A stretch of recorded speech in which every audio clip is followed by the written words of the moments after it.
All right, this is going to be the third and final week for the series on God's anger specifically. So some of you that may be a sigh of relief, we'll get to go to the other attributes of God starting in the new year. But just as a reminder, in this class, we've been specifically building off of Exodus 34, where God reveals his character to Moses. We looked at God's compassion and graciousness. And then for the past 3 weeks, we've been looking at the attribute of God that says he's slow to anger. In coming weeks, we'll look at abounding love and God's faithfulness to us. But again, for the past several weeks, we've been looking at slow to anger. And just as a recap, what we have talked about up to this point, we've answered the question, what makes God angry? And we pointed out that when you boil all that, when you take the stories from the Old Testament and you boil them down, you get to the answer of what makes God angry is when we exchange his glory for something else. And this is the same theme that Paul builds out in Romans 1 when he's talking about exchanging God's glory for something less than glory. So this is what makes God mad. And think back to the story of the golden calf. What makes God angry in that situation is that the people have built for themselves their own Yahweh out of gold and made him resemble a cow when they had standing in front of them on the mountain the real Yahweh God. The next question we ask ourselves is, given that oftentimes when God is angry, he can act out his judgment. And so when that happens, what does that look like? A couple of points here. The first being that most commonly, when God acts in judgment, he gives people over to their desires. This is played out in the flood story. And in the flood story, God sees the people are ruined. They are ruining the earth. And so God says he will ruin them. He just speeds up the process of what the people are already desiring in their lives. We also did the story of the 12 spies when they come back and report that they cannot take over the land because there's too many giants in the land for them to accomplish that task. They said they will surely die at the hands of their enemies. And so what God tells them is that just as you wished, you will die, but you'll die in the wilderness without ever seeing that land. And so when God acts out judgment, he gives people over to their desires. Oftentimes, what this leads to is God turning people over to death. So if you think back to the first story, some of the first stories in the Bible in Genesis, what happens to Adam and Eve if they are to touch the forbidden trees? They will die. So this is both, can be used both literally, that the people will die, or figuratively, where death is separation from God and from God's promises. And then finally, when God does act out in judgment, he preserves a portion of the people to continue his mission on earth. So again, think back to those two stories, the flood and the 12 spies. In the flood, it is Noah who is preserved as a remnant to keep on moving God's plan forward on earth. In the story of the 12 spies, he picks out the 2 spies who came back with a report that was positive and who had faith in God to be the remnant to continue God's plan into the promised land. And then finally, knowing what makes God angry and what God's judgment looks like, who is it that enacts God's judgment? In the early stories of the Bible, it is God himself who enacts his judgment. So again, think back to some of those early stories like the flood, Sodom and Gomorrah. It's God himself who is doing things directly on earth to act out his judgment. But as the story continues in the Bible, a new theme develops. And the first thing we see is that before God acts out his judgment, he sends prophets to warn the people. And it's this repetitive theme in the Bible, especially in the Old Testament, we see it.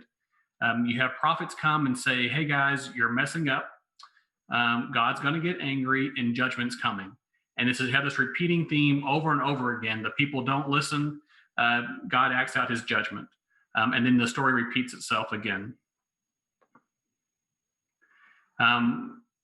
Later, especially in Jeremiah, God's anger is visualized as a cup of wrath or a cup of heat. It would be more literal translation of that, which is an important word phrase that we'll build out later on today. The second of those word phrases that we'll look at today is God turning his face or handing his people over. And most typically, when God turns his face and hands people over, he's handing them over to their enemies so that their enemies can enact God's judgment on them. Looking back to the story of the people going into exile, is Babylon, who comes in and acts God's judgment out on the people, not God himself. So quick recap. Hopefully most of those things you recall from last week. This week, we're going to build out on them and how those exact same themes lead into the New Testament story of Jesus. So we said last week, as you read the Old Testament, you can get to a point where you're left a little bit depressed, thinking, is this it? Is this the whole of the story? That you have this just constantly repeating theme of people knowing what they're supposed to do, but they don't do it. They go into judgment. God's compassion brings them out, and they replay the story all over again. But in the prophets, and especially Isaiah here mentioned, the people have this hope that this story will not be continuing, that God in his compassion is going to no longer hide his face from them and show him his everlasting kindness and compassion.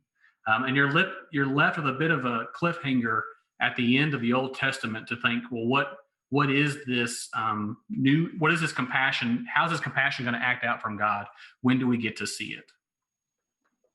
So that brings us to the story of Jesus, where we'll spend the rest of the class today. Obviously, we know he's the fulfillment of what is promised or foretold in Isaiah. Though if you were reading the scrolls of Isaiah before the time of Jesus, you wouldn't necessarily have known that.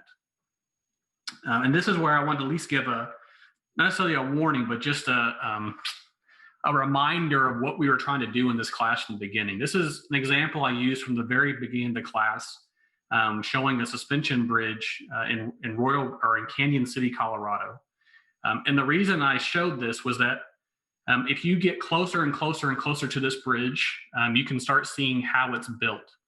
The large cables that stretch over the towers on each side of the bridge are composed of even smaller cables that are wound around each other.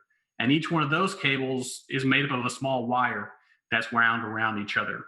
You don't appreciate that when you step back, but you get closer and closer, you can appreciate that. It's the same with the Bible. There's so many stories in the Bible that are playing off each other throughout the story. Today, we're going to focus on just one of those stories or one of those themes in the Bible, but realizing there is a whole bunch of stories in the Bible that are all coming to a point in Jesus. And so don't take it for what we're going to talk about today, that the only thing Jesus did is what we're going to talk about today. I believe, and I know he did much more, but we are focusing on that one point specifically. All right, so John the Baptist, the stories of the gospel, they all point out this character, John the Baptist. And what John the Baptist is doing before Jesus hits the scene for his public ministry is he's essentially having revival meetings out on the Jordan River. So he's starting the story of Israel all over again, bringing the people back to the Jordan River and having these huge, not a tent revival like the picture shows, but a huge revival, bringing the people back to God. And in Matthew 3, specifically, we have this interchange between John the Baptist and the leaders of Israel at the time, the Sadducees and Pharisees. And so John the Baptist sees them walking towards them, these people walking towards him, and he calls them out as babies of snakes. And then alludes to this coming wrath that's coming for the people, and tells the people that, or tells the Sadducees and Pharisees specifically, you can no longer just claim Abraham as your father and think that you're protected. The axe is already ready at the root of the trees, and every tree that does not produce good fruit will be cut down and thrown into the fire. And so immediately, knowing the theme that we saw build out in the Old Testament over and over again, you are messing up, God is getting angry, judgment is coming. We see John the Baptist playing this same role in the New Testament. And that he says, hey, Sadducees and Pharisees specifically, you're messing up. And why are you messing up? You're not producing fruit. God is getting angry. There's a wrath coming. And what is that wrath? He alludes to the axe being placed at the root of the trees and the trees thrown into the fire. So the same message that we heard in the Old Testament repeated in the New Testament, but this time with John the Baptist being the deliverer. He continues with his story, or his message interchanged to the leaders. I baptize with water for repentance, but after me there comes one more powerful, whose sandals that I'm not worthy to carry. He will baptize you with the Holy Spirit and fire.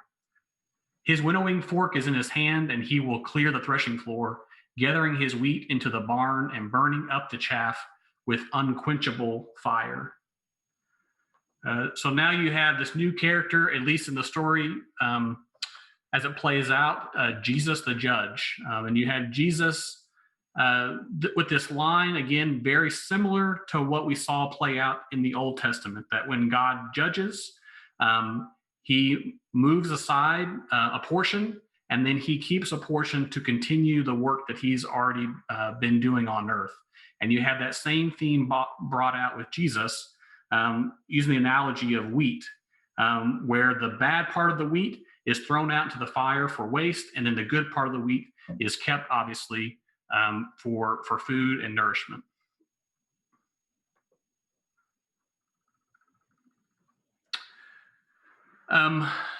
This is the introduction to Jesus's ministry in the book of Matthew, which you can take with I don't know, an impression that, oh, this is going to be bad news. This guy seems like he is coming to do bad things to the people on earth. But for the most part, once we leave Matthew 3, or the introduction of Jesus, Jesus primarily focuses on good news. He is coming to bring a message that we like to hear and we like to tell, especially around this time of year. It's good things. In fact, if we switch over from Matthew to Luke, when Jesus is introducing his ministry, he quotes almost verbatim from the book of Isaiah. And he says, "The Spirit of the Lord is on me because he has anointed me to proclaim good news.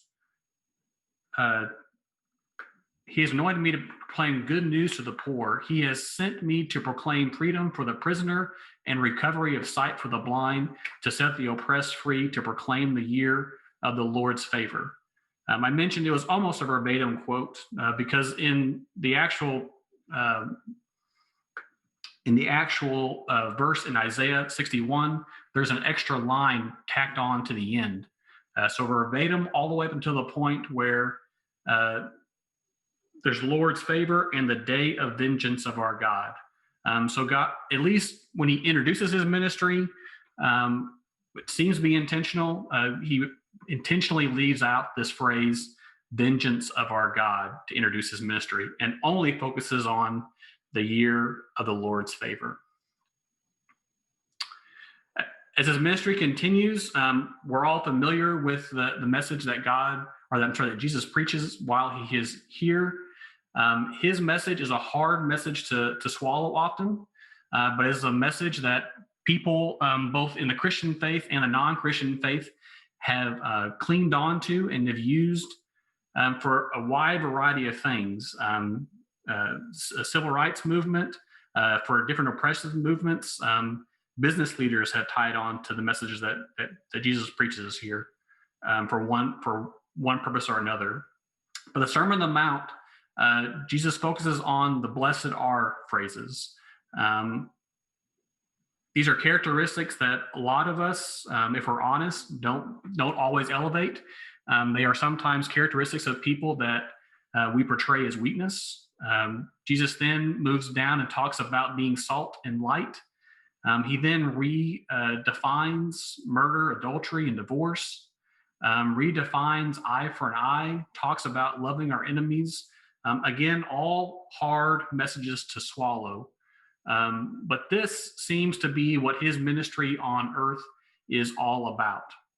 And if we look at this, and we look at this in light of the situation that the people of his time in Jerusalem and the surrounding areas were specifically under, they were under oppressive rule by the Roman authorities. And it's probably not, again, a coincidence that so much of Jesus' messages in his ministry talk about this eye for an eye, rephrasing that, loving your enemies, blessed are the peacemakers.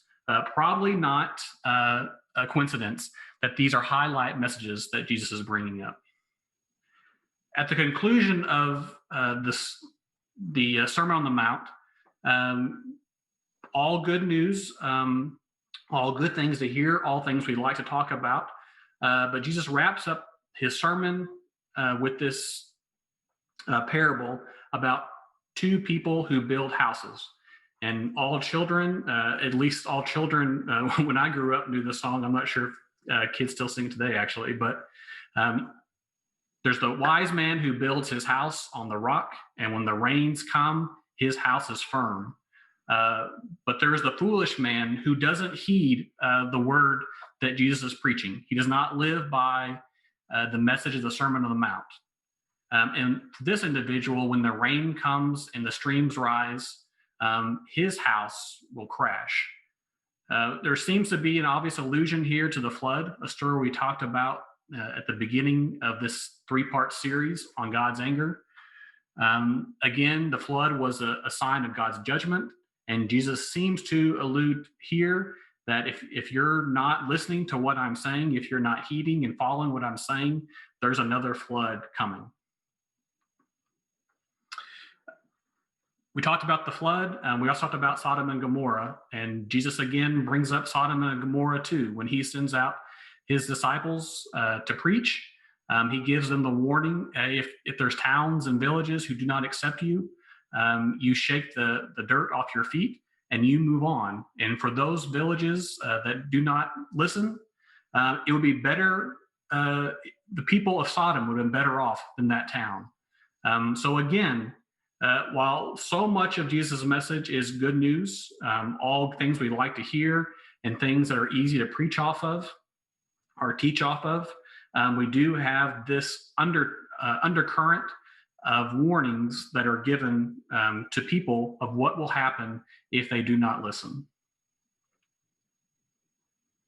So a recap again, just a reminder, who acts God's judgment. We talked about that prophets warn, and hopefully you can see in these first few verses from the New Testament or from the Gospels that Jesus / John the Baptist slide into this role of warning the people that, hey, you're messing up, you're not listening.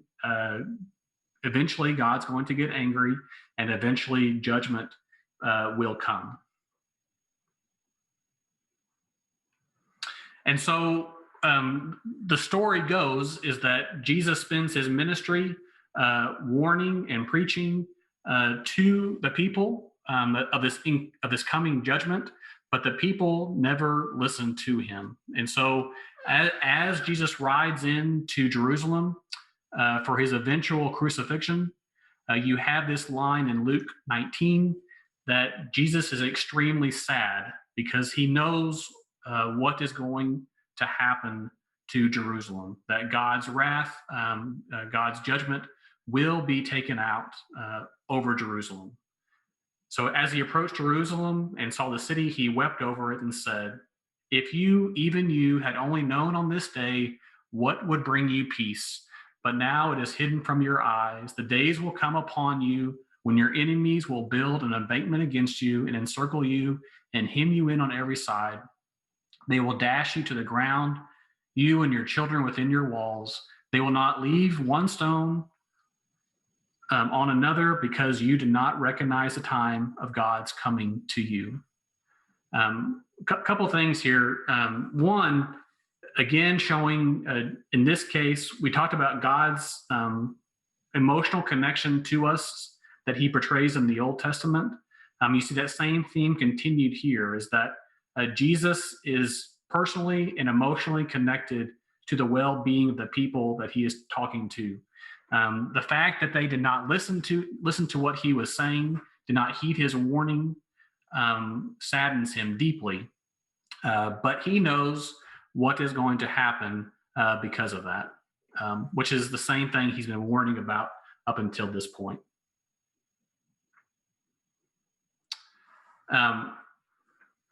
Again, just another allusion to this punishment that's coming.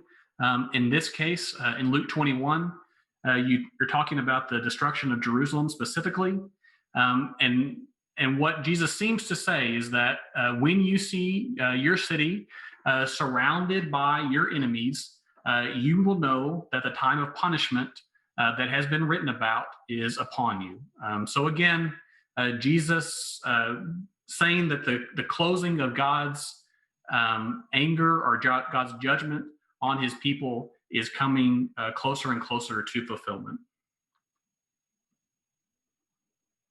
All right, another recap reminder. In the Old Testament, we talked about God no longer acted out his judgment directly like he did in the flood, that he used surrounding nations to enact his judgment on his people. And so in the Old Testament, the pinnacle event is Babylon taking over Jerusalem, sacking Jerusalem and taking the inhabitants back to Babylon as slaves or as captives. In the New Testament, or at least the story that we're reading about Jesus, the character of Babylon is switched for Rome. And so it's Rome who is in place and power. It's Rome who has the potential to act out God's judgment on his people in this story. The next thing, just as a reminder, we talked about God's anger is visualized as a cup of heat or a cup of wrath. That is an Old Testament phrase that is then carried into the New Testament. We'll show that here in just a second. But remember what is meant by God's anger as a cup of wrath. If you think back to the story of Jeremiah, God lets the people of Israel drink from his wrath, and the eventual outcome of that is being sacked by foreign nations. Before we play that out, we need to make a few points of how Jesus saw himself and what he saw the purpose of him coming into the kingdom. And to do that, we're going to start with the story of a mother asking Jesus if her sons could be next to him in the kingdom when he becomes into his eventual kingdom. And so then the mother of Zebedee's sons came to Jesus with her sons and, kneeling down, asked a favor of him. And he responded, "What is it that you want?" Then she said, "Grant that one of these two sons of mine may sit at your right and the other at your left in your kingdom." And Jesus' response to her is, "You don't know what you are asking." Jesus said to them, "Can you drink the cup that I'm going to drink?" And they responded, "We can." And Jesus said to them, "You will indeed drink from my cup, but to sit at my right or left is not for me to grant. These places belong to those for whom they have been prepared by my Father." So two things alluded to. Number one, can you drink the cup? What appears to be an obvious allusion to the phrase that was brought up in the book of Jeremiah. Can you drink the cup that Jesus is in line to drink? And number two, in this case, drinking the cup in the Old Testament leads to Israel being invaded by Babylon. Again, we've already pointed out, it would appear in the stories of the gospel, in the time and the setting of the gospels, that drinking of the cup has some relation to Israel being handed over to Rome in some way. The second thing from the story is where Jesus sees the cup being, where Jesus sees himself drinking the cup. And that is obviously at the cross. And so when the mother asks, "Can my son sit at your right or left?" Obviously, the reference that Jesus is thinking of is that there will be someone on my right and someone on my left when I come into my kingdom. Do you really want to drink that cup? And it's not for me to grant that to you.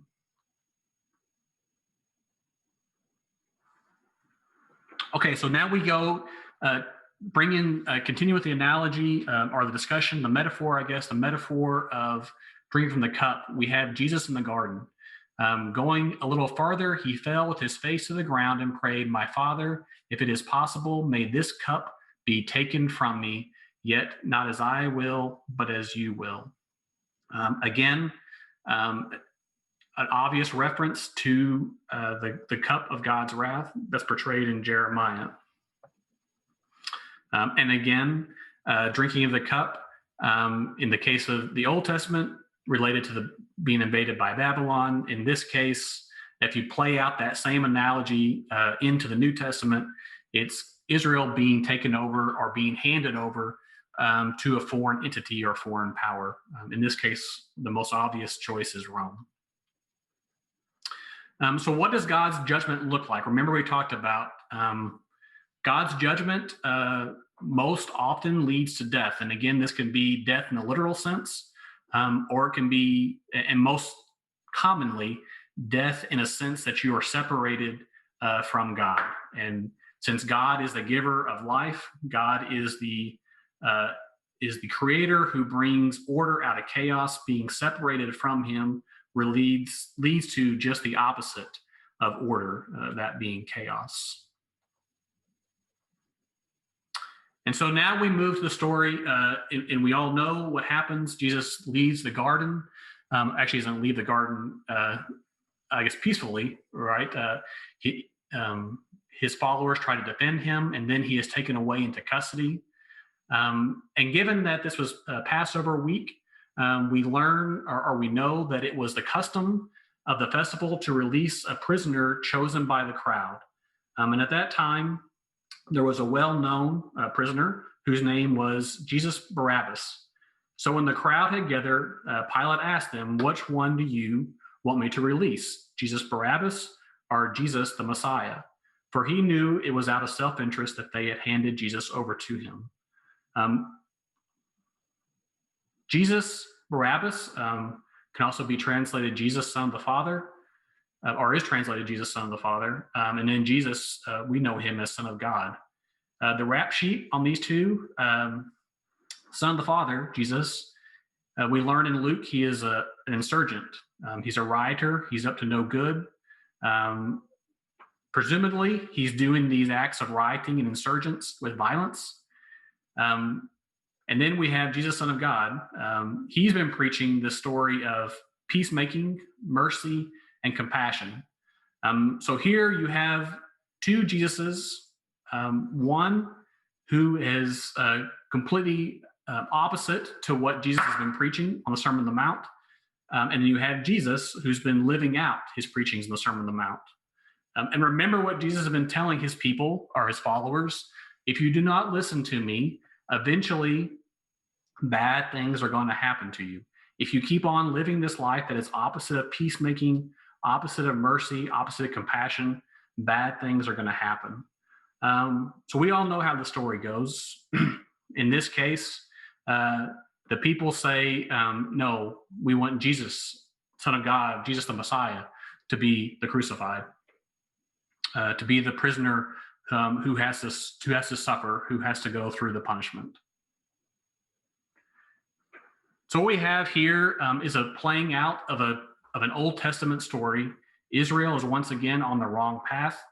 God once again sends prophets our messengers, are his mouthpiece to warn of the coming wrath. In this case, we have Rome, who is poised to act out God's wrath. God's wrath has already been released. I was trying to think of a good analogy, and maybe one of you can think of one better. It's not as if God was angry at Jesus. It wasn't that God was necessarily angry at a person in Jerusalem. It's that when people act out against God's will, the natural outcome of events is that God is angered, and then there is judgment that follows. Like a bullet leaving a gun, God's judgment has already left the barrel. And what we have here is Jesus stepping in front of God's judgment, God's wrath, and protecting the people from that wrath so they don't have to suffer the consequences. So in the story I laid out, I think it's very specific to Jesus playing a protector role, or Jesus playing a salvation role for people in Jerusalem, or people of Israel at that time. And it can, I think, illuminate the story of Jesus in a new way for us. And I'm hoping that it doesn't take away the light from the other things that Jesus said he was doing. And so I want to make sure it's clear that while I think there was a real thing that Jesus was doing for the specific time that he was in, for the specific people he was dealing with, Jesus also knew that he was doing a much bigger thing as well. So in Daniel 7, there is this weird dream. At least if I had a dream like this, I would think it was weird. Daniel has a dream of beast, big beast, small beast that are taking over the world, essentially. Bad times, not a good thing. And then he also sees God enthroned in heaven. And at a part of this dream, the beasts are defeated. And when the beasts are defeated, there's a figure that rises out from earth and passing into heaven. And that's what this verse here is about. In my vision at night, I looked, and there before me was one like a son of man, coming with the clouds of heaven. He approached the Ancient of Days and was led into his presence. He was given authority, glory, and sovereign power. All nations and peoples of every language worshiped him. His dominion is an everlasting dominion that will not pass away, and his kingdom is one that will never be destroyed. And so at the same time, Jesus is definitely playing that role of being a personal story for the people of his time period. He is also at the same time connecting to the idea of his dominion being forever, for all nations, for all times. If you go back to the story of, again, Jesus being in front of those who will eventually judge him, he's asked the question, are you the Son of God? Are you who they say you are? And Jesus responds with one of his classic answer the question, but not quite answer the question phrases. If I tell you, you will not believe me. And if I asked you, you would not answer. But from now on, the Son of Man will be seated on the right hand of the mighty God. So by not answering the question, he alludes back to the story in Daniel 7. Obviously, what happens when the Son of Man is seated at the right hand of mighty God in the story of Daniel, where the Son of Man is given authority, glory, sovereign power over all nations, all peoples of every language. So that wraps up the story of God's anger, at least the way that we're going to play it out.